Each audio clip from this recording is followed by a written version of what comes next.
Et alors, avec on va vous, s'installer. Bonjour Mathieu. bonjour Perrine. Et donc avec Alors, vous, comment ça va? on va parler à la fois de boxe et on va écouter aussi des témoignages concernant la boxe. Je vous laisse avec vos invités.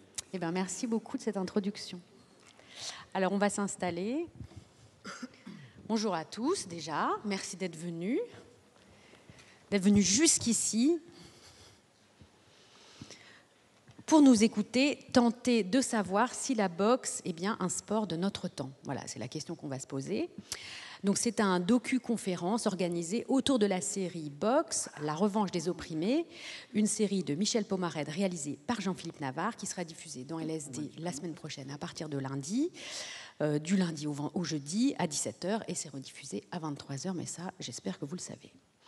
Donc, avec nous pour en parler, donc, Natacha Lapeyroux, qui est sociologue, chercheuse à l'Université libre de Bruxelles sur les questions du sport, du genre et des médias.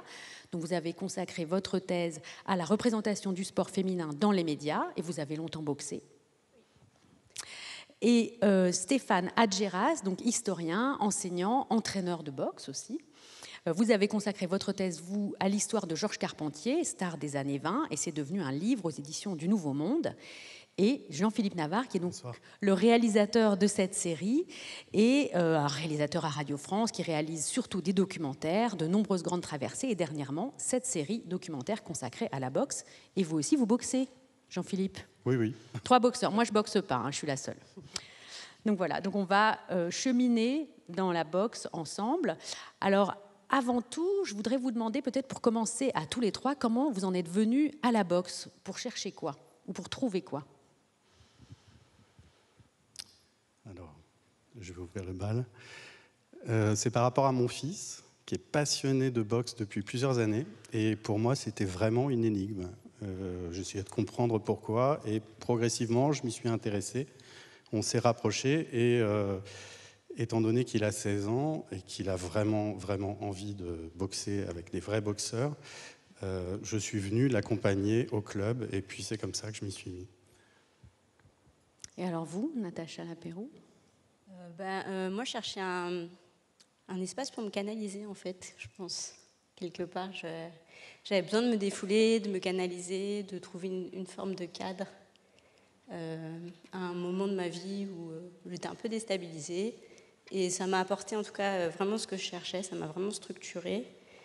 Et je venais vraiment d'un milieu très populaire. Et donc, c'est vrai que ça faisait aussi une balance entre mes études, où j'étais dans un milieu qui n'était pas celui qui était le vôtre au départ. Qui était le mien au départ, et ça m'apportait aussi, je pense, une forme d'équilibre avec une accroche aussi qui me permettait de rester dans un sport avec des codes et des valeurs qui correspondaient à mon milieu d'origine, j'imagine.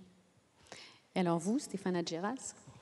Moi, c'est une longue histoire qui remonte à l'adolescence. C'est un oncle que je modélisais, qui pratiquait la boxe, qui a fait une cinquantaine de combats amateurs. Et c'était un peu une référence dans la famille. Et je me suis mis à pratiquer un peu la boxe pour lui ressembler. Et depuis, c'était un virus, donc depuis l'adolescence, quelque chose qui a perduré. Aujourd'hui, je suis un quadragénaire bien entamé. Et on en est tous là, je crois. Et la boxe fait encore partie de ma vie, à un point que j'ai consacré une thèse de doctorat. Et je suis aujourd'hui entraîneur de boxe, donc j'ai toujours un pied dans ce milieu-là. Alors peut-être qu'on peut commencer aussi par se demander ensemble si effectivement la boxe et son succès actuel, parce qu'on voit bien que les salles de boxe se multiplient, que de plus en plus de jeunes femmes notamment se mettent à la boxe, alors à la boxe loisir. Est-ce que c'est le reflet de quelque chose? Est-ce que ça raconte quelque chose de ce qu'on vit en ce moment, de la société telle qu'elle est aujourd'hui, à votre avis? La place des femmes dans la boxe loisir? Non, ou même le développement de la boxe, le succès de la boxe. Oui, d'une certaine manière, ça montre une évolution, ça montre une ouverture, en tout cas, de ce sport à d'autres populations. Je pense que jusqu'à la fin des années 90, il y avait vraiment cette représentation d'un sport violent, viril, peut-être un peu, un sport qui attirait des personnes issues d'un certain milieu, etc. Et ça s'est démocratisé. à la fois à d'autres catégories sociales, notamment avec le développement de salles de boxe loisirs. On voit de plus en plus de salles aussi de boxe parisiennes, un peu, comment dire, un peu plus standing. Un peu luxueuse. Comment ? Un peu luxueuse. Un peu luxueuse, oui. J'ai vu une salle dernièrement qui avait été ouverte à Paris avec des vélos en bois pour s'entraîner. Enfin, oui, c'est luxueux, vraiment. Et donc, on voit que ça cherche en tout cas à cibler une certaine population. Et si on cherche à cibler cette population, c'est qu'elle est demandeuse aussi. Et on voit aussi les politiciens, c'est assez intéressant dans leur stratégie de communication, se mettre à la boxe pour montrer une certaine image combative d'eux-mêmes. Et c'est quelque chose qui est assez nouveau. Peut-être Stéphane Adjeras ou Jean-Philippe Navarre. Oui. Alors, vous demandez si la boxe est le reflet un peu de notre époque, c'est ça, enfin, la pratique de la boxe, l'engouement pour la boxe aujourd'hui. Alors certes, ça dit plein de choses, hein, mais alors, là où je ne suis pas forcément d'accord, c'est pas forcément nouveau, cet engouement pour la boxe. Ça dit des choses, mais l'âge d'or de la boxe anglaise en France, c'est la Belle Époque. C'est avant 1914, c'est le sport le plus populaire en France, bien avant le football, en même temps que le cyclisme. Et déjà, on a une pratique qui touche aussi bien les ouvriers que les élites. Alors, est-ce qu'il y a une corrélation entre la Belle Époque et notre époque, puisqu'on retrouve un engouement pour la boxe, alors, avec un nouveau public féminin qui existait quand même à la Belle Époque, mais dans une moindre mesure.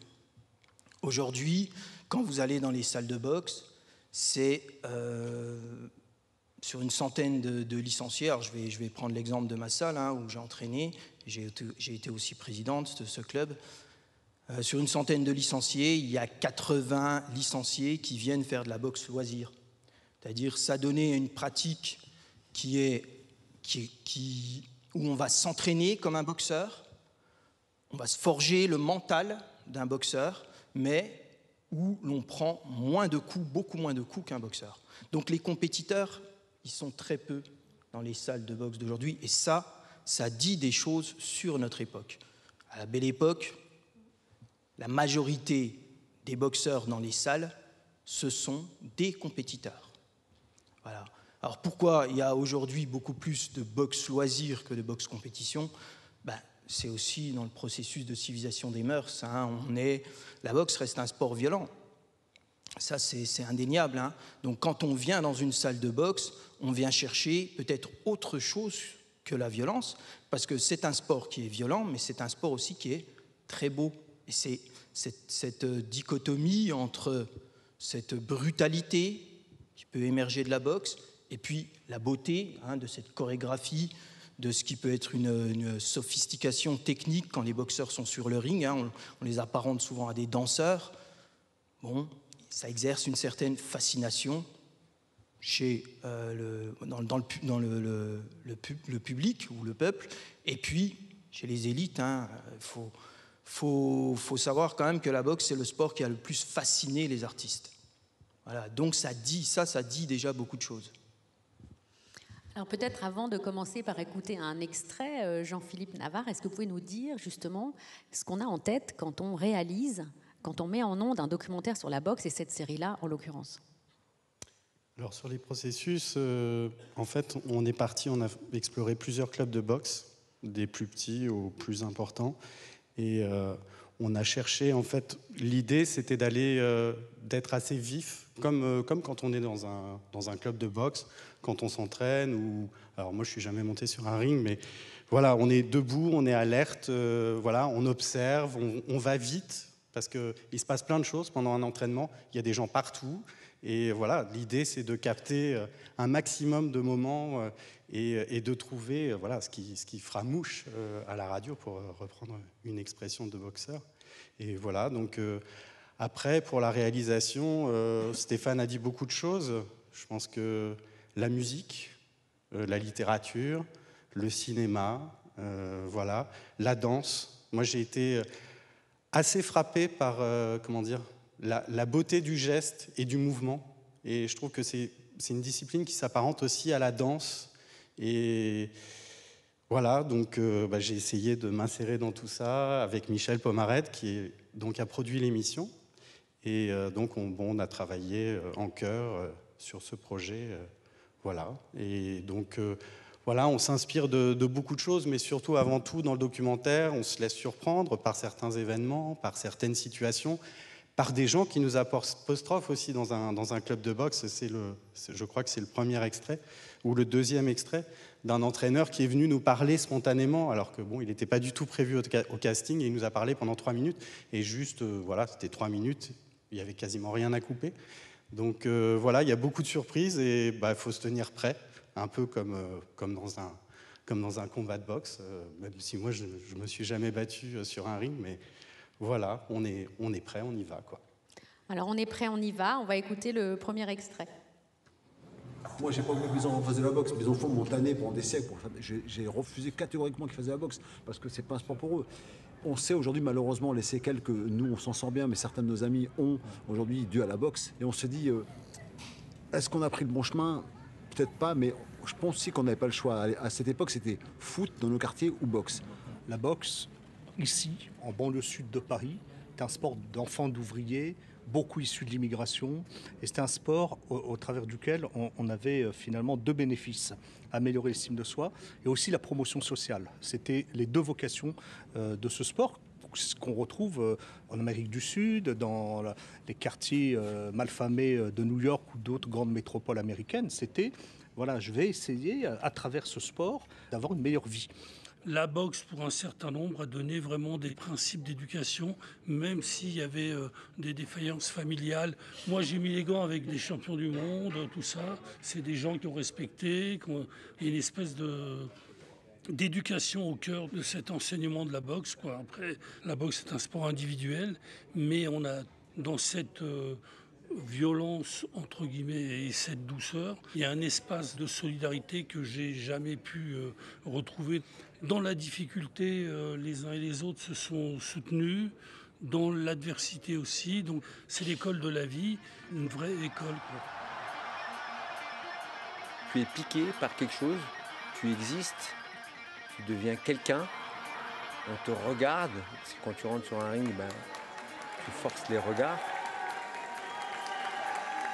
Quand tu viens d'un milieu plus ou moins défavorisé, c'est pas commun, force qu'on te regarde, ou sinon on te regarde à mauvais œil. Et donc du coup, l'idée d'avoir cette identité auprès de tes camarades et puis progressivement aux yeux des gens qui viennent te voir, au fil du temps, tu tues tes complexes. Alors donc là, on pouvait entendre Youssef Deba, Mossadegh Khelaf, El Habib Benkwder et Nasser Negrouche, qui sont d'anciens champions de boxe et membres du boxing club de Choisy-le-Roi. Et donc, ils s'interrogent un petit peu sur justement ce qui était une des idées de départ de cette série sur la boxe, mettre en avant que ce sport, qui est le reflet de la force et de la virilité, est au niveau professionnel souvent pratiqué, comme c'est dit par Elie Robert-Nicou aussi dans la série, et comme on l'entend là, par le dernier arrivé. Et donc, on peut se souvenir peut-être qu'au départ, c'était aussi des domestiques qui boxaient pour les nobles. Peut-être Stéphane Adjeras? Oui, absolument. Donc c'est d'abord, c'est vrai, un sport populaire, comme l'ont bien dit les intervenants, mais il faudrait quand même toutefois nuancer. C'est un sport populaire qui a été codifié par des nobles. Donc, il y a un paradoxe dans la boxe. Les règles d'aujourd'hui, c'est les règles du marquis de Queensberry. C'est un sport anglais, on parle de la boxe anglaise, et ce sport anglais a été mis à l'honneur par des nobles dès le XVIIIe siècle. Parce qu'en Angleterre, on réglait les histoires d'honneur avec les points. En France, on règle les histoires d'honneur par l'épée, le pistolet. En Angleterre, c'était les points. Donc c'était mis en avant, la boxe anglaise, par ces nobles. Le roi George IV, prince régent au début du XIXe siècle, a pratiqué la boxe anglaise. Lord Byron, le célèbre poète, a pratiqué la boxe anglaise. Le roi George V était amateur de boxe anglaise. Voilà, donc c'est certes un sport très populaire où les nobles réglaient quelquefois leur compte par procuration en mettant des boxeurs sur le ring et en pariant, un peu comme dans le turf, d'ailleurs, il y a tout un vocabulaire qui est celui de l'hippisme. On parle de poulain, quand on parle de boxeur, on parle d'écurie de boxeurs. Ah non, ça c'est lié bien sûr aux Jeux de Paris, mais il ne faudrait pas oublier que dans les pays, enfin dans la culture anglo-saxonne, c'est un sport qui est à l'honneur aussi chez les élites. Et il faut regarder ce sport à l'échelle mondiale et non pas à travers le prisme de la France, parce que là, il y a un regard assez biaisé. Alors, une petite anecdote assez intéressante, à mon sens, celui qui a codifié la boxe anglaise, donc la boxe anglaise est un des plus vieux sports codifiés. En Angleterre, la boxe est codifiée en 1743, en même temps que le golf, 1744, et le cricket, 1722. Le codificateur de ce sport s'appelle Jack Burton. Jack Burton était batelier sur la Tamise. Aujourd'hui, Jack Burton, appelé par les Anglais Father of Boxing, est inhumé à Westminster Abbey auprès de Dickens, Isaac Newton ou les rois et reines d'Angleterre. Donc, pour nous, Français, c'est quand même une autre culture. On n'a pas de sportif au Panthéon. Il n'existe pas. Hein. Vous pouvez vous appeler Zinedine Zidane.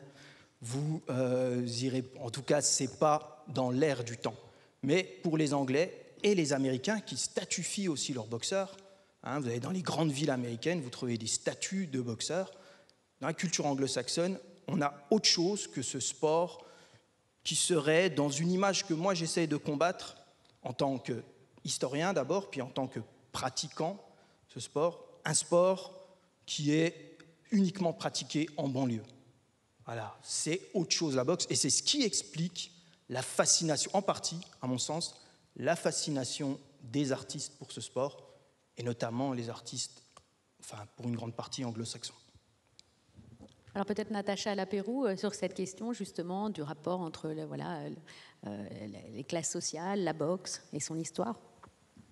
Juste pour rebondir sur ce que disait Stéphane, c'est vrai que c'est intéressant ce rapport des artistes à la boxe. Enfin, moi, j'ai commencé dans une salle parisienne avant de boxer dans une salle de banlieue et parisienne, et c'est vrai qu'il y avait souvent des acteurs très connus qui venaient, dans Mathieu Kassovitz ou d'autres stars, qui venaient s'entraîner et regarder les boxeurs se préparer, etc. Et c'est vrai que c'est assez intéressant de voir ce parallèle qui existe, en tout cas, entre le boxeur qui se met en scène, je pense, et peut-être un artiste qui peut se mettre en scène ou ce genre de choses. Et pour la question de la classe sociale, en tout cas, il y avait Loïc Vacan qui avait fait une recherche à ce sujet.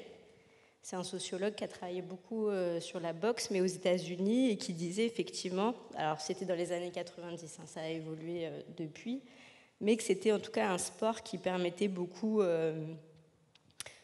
à des jeunes de milieux populaires, en partie, de s'arracher de la rue.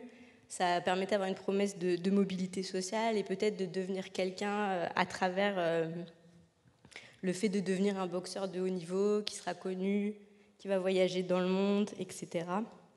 Et que ça permet aussi d'avoir une certaine... ce qu'il disait en tout cas Loïc Vacan, c'est que c'est une sorte d'école de moralité, qu'on apprend des règles, qu'on apprend à se maîtriser, qui a un attachement au groupe, une sorte d'esprit discipline, et une sorte de régime aussi auquel doit soumettre le boxeur, qui est assez monastique et qui donne une règle de vie, à la fois par les entraînements ou le régime alimentaire qui est assez draconien parfois pour rentrer dans la catégorie de poids. Et c'est aussi un sport qui est individuel, mais qui se fait vraiment, qui se pratique de manière collective. On ne peut pas vraiment s'entraîner si on n'a pas quelqu'un en face de soi. En tout cas, on peut taper dans un sac, mais on a besoin à un moment d'opposition. Et il y a vraiment un rapport très, parfois familial presque, dans les salles de boxe, où on se retrouve dans une sorte de sanctuaire, c'est ce que disait Loïc Vacan, dans un entre-soi, où on partage des normes, et il y a un vrai esprit collectif finalement qui va se créer. Moi, ce que je trouve fascinant dans un club de boxe, c'est que toutes les générations sont représentées et tout le monde s'entraîne. C'est, voilà, comme vous disiez, une famille. On est nombreux, on transpire, on souffre. Bon, les plus fraîchement arrivés souffrent davantage que les personnes qui s'entraînent depuis plusieurs années. Mais ça, je trouve vraiment que c'est quelque chose de très très beau et d'assez particulier à la boxe. Et quand on rentre, en tout cas dans le club que je fréquente, il y a à peu près une centaine de personnes qui s'entraînent chaque jour. Et à chaque fois, les gens viennent les uns vers les autres pour se serrer la main. Et on serre la main à des gens qu'on ne connaît pas. Et dans la période post-Covid, je trouve que c'est assez surprenant et ça oblige à oublier un petit peu les barrières sociales. Et c'est quelque chose qui, je pense, aussi contribue à créer l'unité dans un club de boxe. Alors, on va parler de violence aussi, on ne va pas parler que d'unité. Peut-être on va écouter le deuxième extrait pour justement commencer cette discussion sur la violence. Je veux dire, aujourd'hui, c'est peut-être différent parce que l'époque a changé, mais moi, quand je l'ai fait il y a 40 ans en arrière, quand tu rentrais dans une salle de boxe, c'est que tu étais obligatoirement un compétiteur. Tu venais pour te taper. Aujourd'hui, tous ces gens que tu vas voir ce soir, ils viennent pas pour se taper, ils viennent pour faire de la boxe loisir. Donc c'est différent, mais ils ont sûrement aussi, eux, des envies bien spécifiques. Tu me demandes, moi, à mon niveau, quand je suis rentré, c'est parce que je voulais me taper. Me flopper, me bastonner. Enfin, après, je peux te mettre le verbe que tu veux, hein. Me taper, moi, c'est-à-dire avec quelqu'un en face de moi. Enfin, je veux dire quelque chose de, tu vois, une opposition. Sinon, tu tapes dans un sac ou, je sais pas, dans des arbres. Non, c'était la confrontation avec l'autre, de monter sur un ring. Obligatoirement, tu as vu de la boxe. Enfin, tu vois, je veux dire, c'est un truc basique, simple, à la base. Tu rentres dans une salle de boxe pour lâcher du lest. Alors après, tu peux le faire d'une façon pacifique et d'une façon un peu moins pacifique. Quand tu viens faire de la compétition, le but de la compétition, c'est de casser la gueule à ton adversaire. Il faut que ça soit clair, net et précis. Donc à partir de ce moment-là, si toi, tu as cette envie, lui, il l'a aussi. Il faut être préparé à cette éventualité. Peut-être que si on était au Mexique ou au Nicaragua, on rentrerait encore dans une salle de boxe avec cette envie de se taper.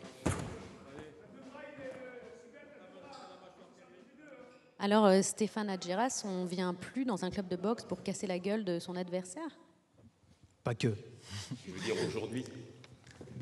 Oui, pas que aujourd'hui, bien sûr. Comme je l'ai dit tout à l'heure, donc les compétiteurs, c'est une minorité. Et encore, la boxe, c'est un sport tellement beau que je pense qu'il ne faut pas le réduire à casser la gueule à un adversaire, même s'il y a une part de vrai, puisque c'est assez paradoxal dans la boxe. Quand on analyse le but de la boxe, c'est quand même, la cible, c'est le cerveau. Quand on vise la tête et on vise le cerveau. Un boxeur, la boxe, c'est un sport assez particulier, donc on ne va pas se mentir, il y a de la violence dans la boxe. Oui, un chaos, c'est un évanouissement.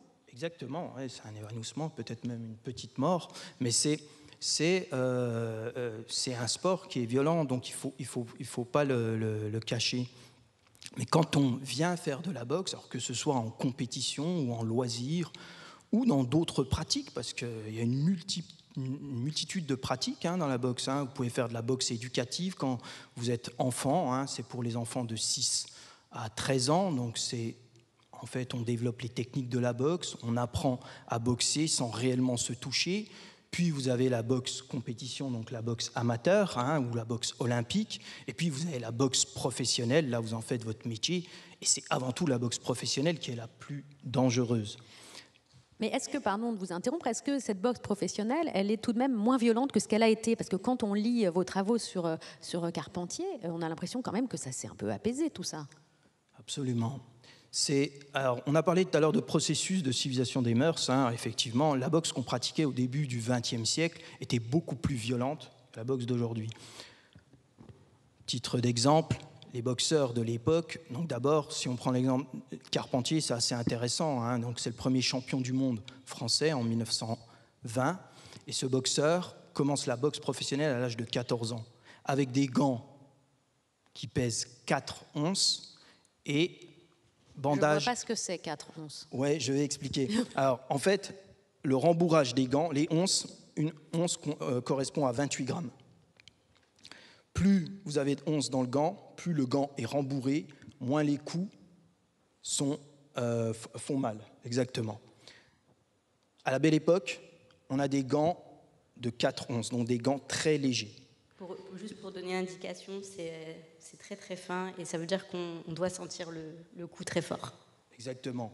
Et le coup, donc, fait beaucoup plus mal, bien évidemment, Mais les gants ont été inventés pour protéger les mains des boxeurs et non éviter les blessures au visage. D'accord ? Donc c'est assez vicieux, c'est un sport spectacle. C'est-à-dire les organisateurs vont comprendre très tôt, parce qu'au XVIIIe siècle, XVIIIe, XIXe siècle, quand on pratique la boxe, c'est à point nu, mais les boxeurs se fracturent les métacarpiens sur les crânes. Donc les organisateurs vont introduire le gant pour faire durer le spectacle. Mais le gant qu'on utilise à la Belle Époque, donc c'est un gant très léger, 4 onces, et en plus de ça, alors chose folle pour l'époque qui traduit la violence de cette Belle Époque, puisque la Belle Époque c'est une période très violente mais aussi très moderne, et on utilise aussi à l'époque un bandage rigide fait de Chatterton, donc les bandages pour protéger les mains des boxeurs avant de mettre les gants. Aujourd'hui, en boxe professionnelle, c'est 8 ou 10 onces, suivant la catégorie de poids. Et le bandage utilisé, c'est un bandage mou. Interdiction, bandage rigide. L'intensité des combats était aussi différente. À Belle Époque, boxe sur 20 rounds. Donc un round, c'est 3 minutes avec 1 minute de repos. Et en plus de cela, ils boxent beaucoup plus fréquemment, pratiquement toutes les semaines. On parlait de l'âge d'or de la boxe anglaise en France. À l'époque, à Paris, avant 14, entre 1912 et 1914, il y a une réunion de boxe tous les soirs de la semaine.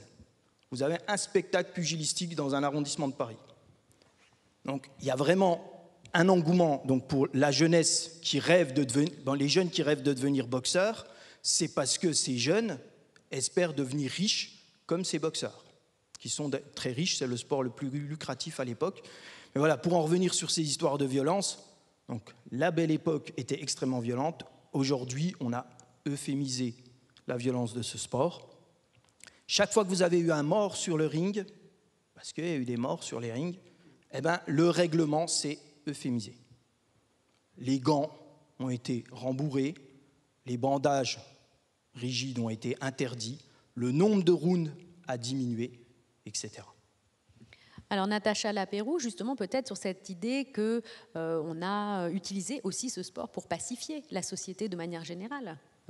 Oui, c'est exactement ce que disait Stéphane. Du coup, ce sport, en partie, et d'autres sports comme le rugby, globalement, le sport moderne, il s'est, comme l'a dit Norbert Elias, développé autour de cette idée de pacification de la société, de plus régler les conflits justement par la violence.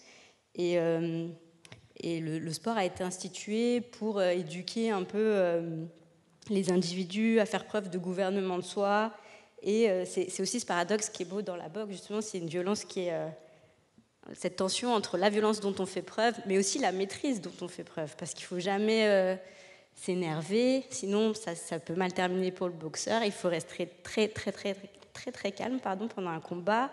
Il faut être intelligent, il faut être stratégique, il faut vraiment se maîtriser, parce que sinon le combat peut très vite mal tourner pour la personne, en tout cas, et ça ne donnera pas un beau spectacle. Et c'est aussi ce qu'on attend d'un boxeur ou d'une boxeuse, c'est de donner un beau spectacle. Et ce qui est intéressant aussi autour de cette question de violence, c'est qu'en fait, historiquement, ce que je me suis dit quand je faisais ma thèse, c'est que en fait, on se disait qu'il n'y avait que les hommes du coup qui devaient canaliser leur violence, et qu'on se disait que c'est comme si les femmes ne pouvaient pas faire preuve de violence, et que c'était un peu constitutif de l'identité masculine, un peu virile, etc. Et pour ce que vous disiez tout à l'heure, si justement ça évolue, qu'est-ce que ça dit de notre temps, je pense que ça dit aussi le fait qu'il y ait des femmes maintenant qui boxent. Ça dit quelque chose en tout cas de la façon dont on perçoit les femmes, et aussi cette évolution du rapport à la violence. Le fait qu'on tolère maintenant que les femmes puissent faire preuve de violence, d'agressivité, finalement c'est quelque chose d'assez nouveau. Alors justement, on va parler des femmes dans la boxe. On va écouter l'extrait numéro 4, où on entend Sarah Ouramoun qui se souvient d'un de ses premiers combats.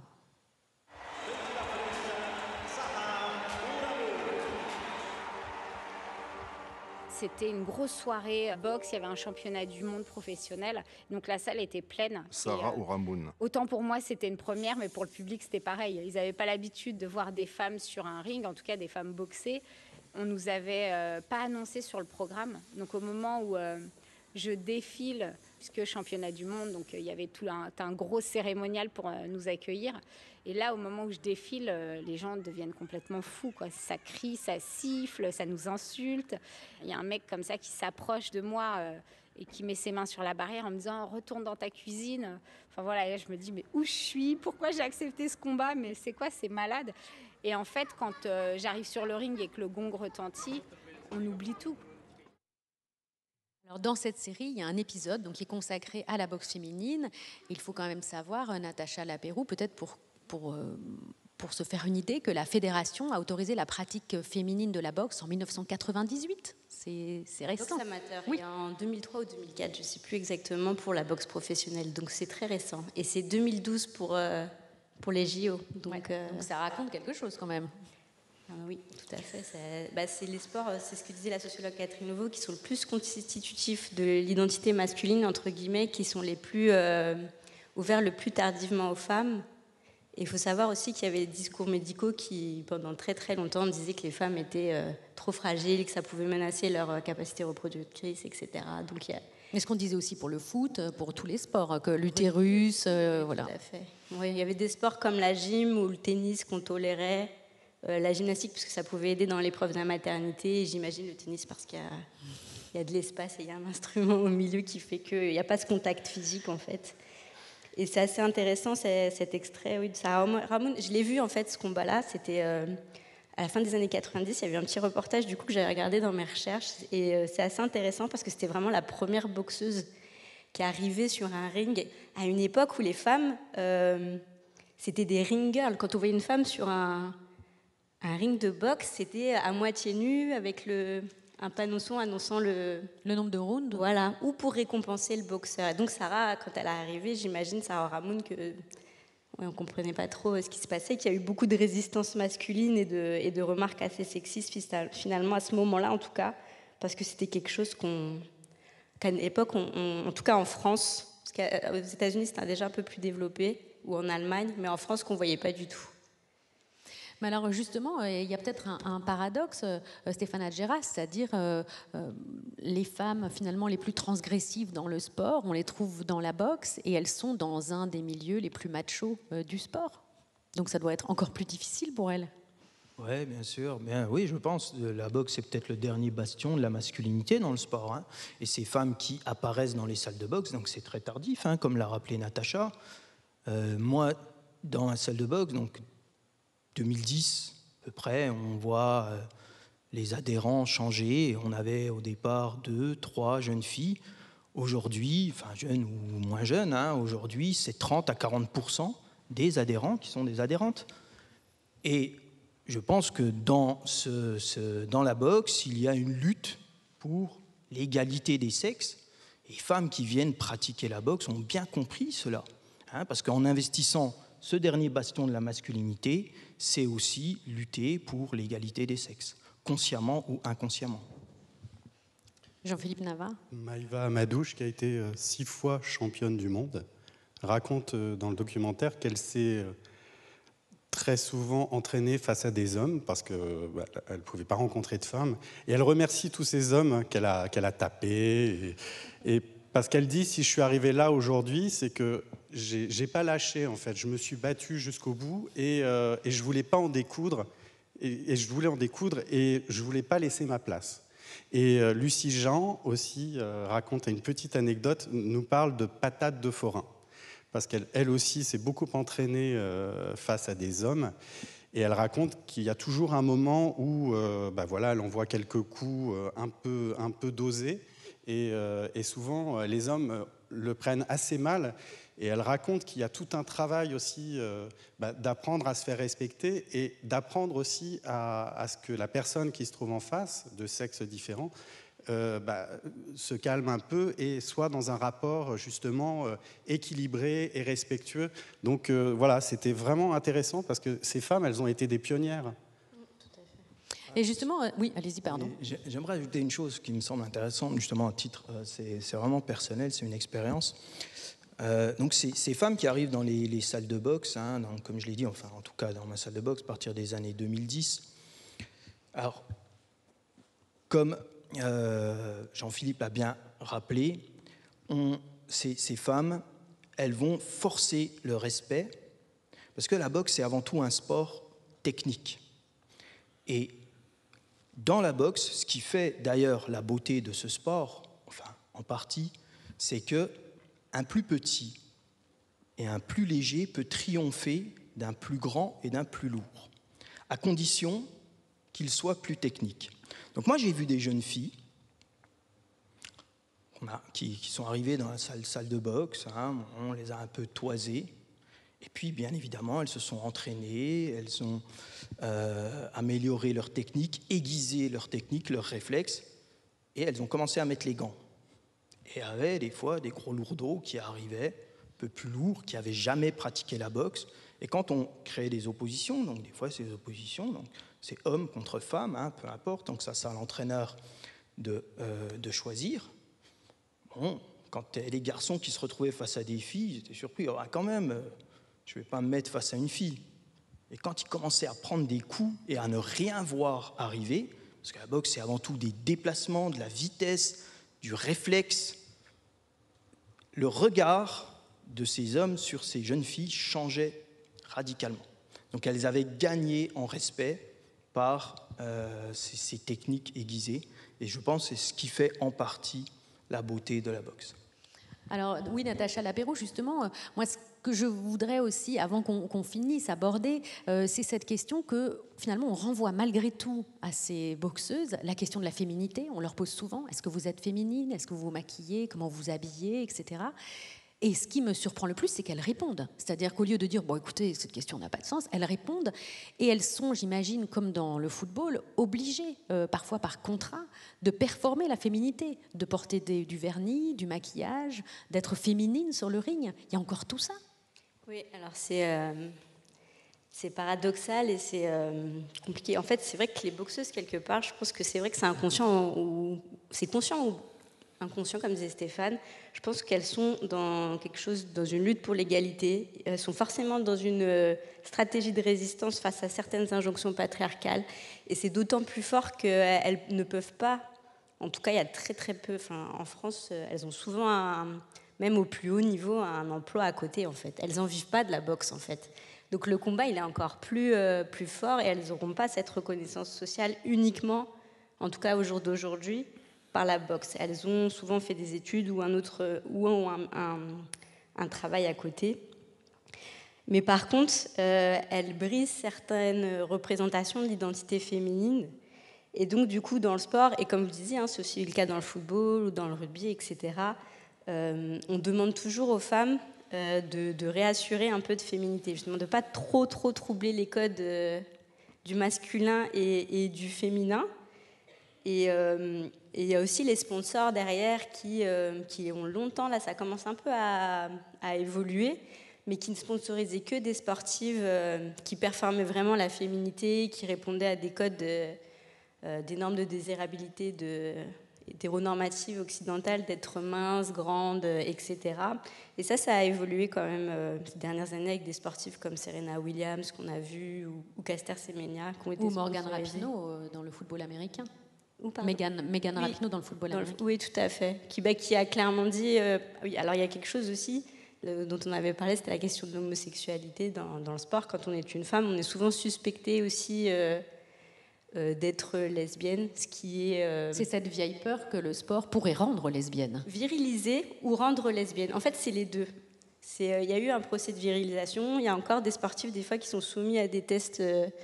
de féminité, et donc il y a un peu cette peur-là des deux, ce qui, à mon sens, n'a pas de sens, justement, parce qu'à la fois, ça ne rend pas homosexuel, et on peut être homosexuel, je ne vois pas où est le problème. On s'en fout, en fait. On s'en fout, voilà, de la sexualité des sportifs. En fait, ça ne devrait pas être un sujet. Et donc, en fait, ce qui est dommage, c'est que les sportives, finalement, elles pourraient performer différentes formes de féminité. Si elles ont envie d'être très féminines, pourquoi pas, ou pas, en fait. Mais il y a toujours une injonction de qui pèse sur elles. Et ça, c'est dommage, en fait. Ou même des moments où on avait demandé, en 2012, on s'était posé la question pour les JO de leur faire porter une jupe. Et c'était intéressant parce que le président de la Fédération internationale, il disait, mais en fait, on n'arrive pas à les distinguer, les hommes. Enfin, sans la jupe. Sans la jupe, ouais. Moi, je crois que ce sera le dernier mot, il est vraiment pas mal. Merci beaucoup, merci à tous les trois. Stéphane Giras, Natacha Lapéroux et Jean-Philippe Navarre. Et donc, vous pouvez écouter la série dès lundi à l'antenne, à 17h. Et lire aussi la biographie que vous avez consacrée à Georges Carpentier, qui est formidable. Et on a eu l'occasion, il y a quelque temps, de faire une émission à ce sujet qu'on peut retrouver aussi en podcast. Merci beaucoup, Perrine Kervran.